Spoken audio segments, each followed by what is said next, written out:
Hello, good morning, fifth grade.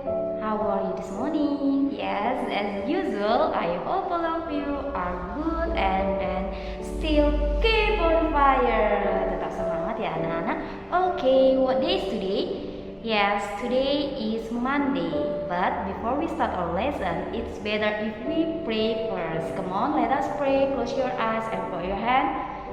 Dear Almighty God, thank you for your blessing until this time. Now we want to start our lesson. Please open our heart and our mind so that we can receive the lesson well.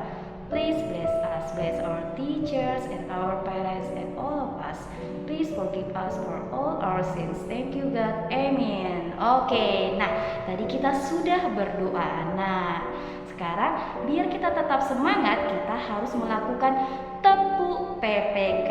Come on everybody, let's do it. Come on, everybody can stand up, okay? Come on, tepuk PPK. Religius, nasionalis, mandiri, gotong royong, integritas. Salam PPK. Salam cerdas, berkarakter, menyenangkan, luar biasa, hebat. Tepuk semangat. Semangat. Salam literasi. Ayo membaca. Oke, very good. Oke, nah tadi kita sudah melakukan tepuk PPK. Nah sekarang sudah waktunya kita untuk belajar. Now let's see the video, oke? Nah anak-anak, hari ini kita masuk pada subtema 2, pentingnya udara bersih bagi pernapasan, pembelajaran 1. Nah, coba anak-anak perhatikan di dalam buku kamu, di situ ada sebuah wacana singkat mengenai Siti, Dayu, dan Edo, di mana mereka sama-sama berjalan sepulang sekolah.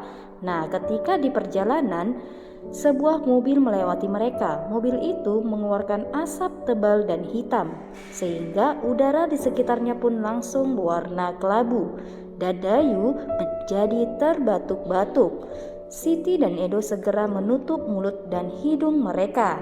Nah, coba kita perhatikan di situ ada beberapa pertanyaan. Mengapa Dayu batuk-batuk? Dan pertanyaan yang kedua, mengapa kita merasa nyaman saat berada di bawah pohon rindang? Nah, yang pertama, mengapa Dayu batuk-batuk? Dayu batuk-batuk karena menghirup udara bercampur asap kendaraan bermotor. Yang kedua, mengapa kita merasa nyaman saat berada di bawah pohon rindang? Kita merasa nyaman saat berada di bawah pohon rindang karena udara di bawah pohon rindang terasa segar. Nah, anak-anak, tahukah kamu udara kotor menyebabkan gangguan pernapasan? Nah, hari ini kita akan membahas apa saja penyebab terjadinya gangguan pernapasan. Nah, berikut ini faktor-faktor penyebab gangguan pernapasan. Yang pertama, faktor fisik, di mana adanya kelainan pada organ pernapasan dapat menyebabkan gangguan pernapasan. Misalnya, pada bayi terlahir dini atau prematur, organ pernapasannya mungkin belum sempurna sehingga memerlukan alat bantu pernapasan. Yang kedua, faktor penyakit. Banyak penyakit menyebabkan gangguan pada pernapasan, misalnya influenza, asma, bronkitis, emfisema, dan kanker paru-paru. Faktor yang ketiga, faktor lingkungan. Kita bernapas untuk menghirup oksigen. Lingkungan kotor, asap kendaraan, asap pabrik, dan juga asap rokok mencemari udara. Udara tercemar menyebabkan ketersediaan oksigen menipis, sehingga kita merasa sesak saat bernapas. Nah, anak-anak, itulah tadi faktor-faktor penyebab gangguan pernapasan. Adapun salah satu faktor penyebab gangguan pernapasan adalah lingkungan. Banyak berita tentang pengaruh lingkungan bagi kesehatan, terutama pernapasan. Nah, anak-anak, berikut ini cuplikan salah satu berita di majalah Tempo mengenai kuldesak lantaran jerebu. Nah, wacana ini menceritakan mengenai Timbulnya asap yang sangat sengit dari lahan yang terbakar sehingga dapat menusuk hidung warga-warga Pekanbaru.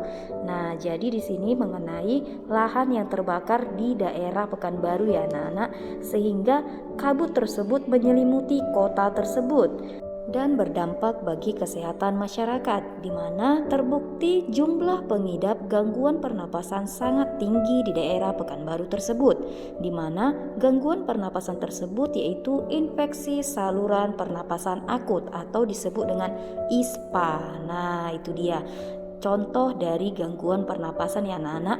Kamu boleh membaca buku kamu agar kamu lebih paham lagi.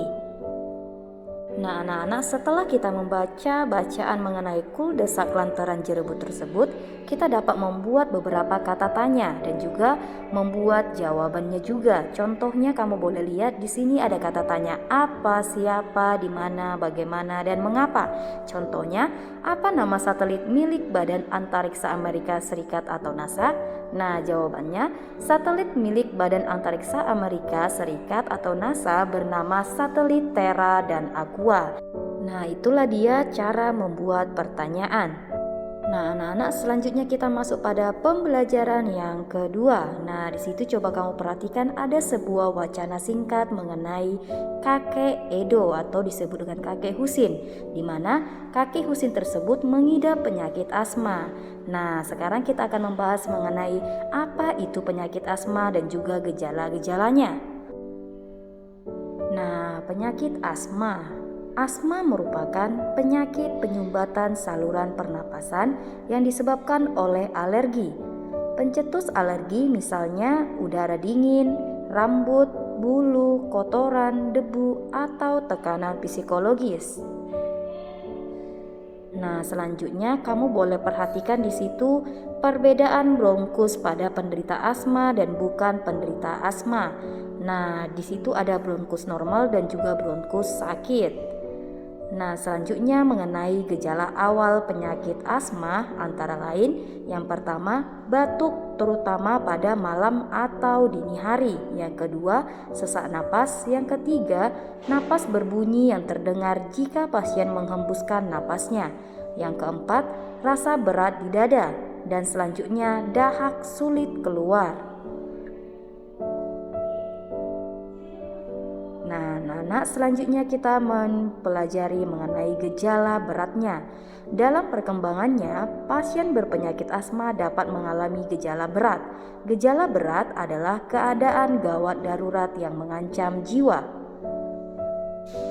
Gejala berat asma meliputi antara lain yang pertama, serangan batu hebat, yang kedua, sesak napas yang berat, yang ketiga, napas tersenggal-senggal, yang keempat, sianosis atau disebut kulit kebiruan yang dimulai dari sekitar mulut, yang kelima, sulit tidur atau posisi tidur yang nyaman adalah dalam keadaan duduk, dan yang terakhir, kesadaran menurun. Nah, selanjutnya kita membahas mengenai pengobatan. Asma sulit disembuhkan tetapi dapat dikontrol agar gejalanya berkurang. Ketika asma menyerang, penderita dapat meminum atau menghirup obat yang membantu melonggarkan saluran pernapasan dan juga mengurangi produksi dahak sehingga napas menjadi lancar. Nah, anak-anak, itulah mengenai penyakit asma. Nah, selanjutnya kita akan membahas mengenai properti tari. Properti tari adalah benda-benda atau peralatan yang digunakan sebagai penunjang pertunjukan tari. Benda yang digunakan sebagai properti tari antara lain selendang, topeng, kipas, payung, keris, dan juga piring. Properti tari berfungsi untuk menambah nilai keindahan tarian yang dipertunjukkan dan sebagai media penyampai pesan dari tari yang ditampilkan. Nah, selanjutnya kita akan membahas mengenai dasar pemilihan properti tari antara lain. Yang pertama, suatu alat yang dijadikan properti tari harus menggambarkan makna gerakan tari yang akan ditampilkan.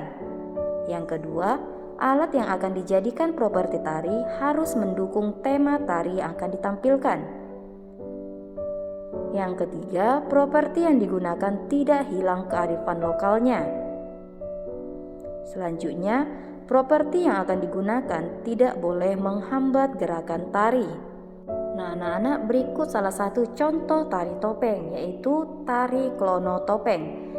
Tari klono topeng dari Cirebon, Jawa Barat menggunakan properti berupa topeng dan selendang atau sampur. Selanjutnya tari piring dari Sumatera Barat, yaitu menggunakan properti berupa piring, makanya disebut dengan tari piring. Nah, di sini juga ada tari rangguk ayak dari Jambi, menggunakan properti berupa rebana. Nah, di sini ada gambar tari legong dari Bali, menggunakan properti berupa kipas. Dan juga ada tari payung dari Sumatera Barat, menggunakan properti berupa payung. Okay students, that's all for our lesson today. Don't forget to pray, okay? Goodbye, see you tomorrow.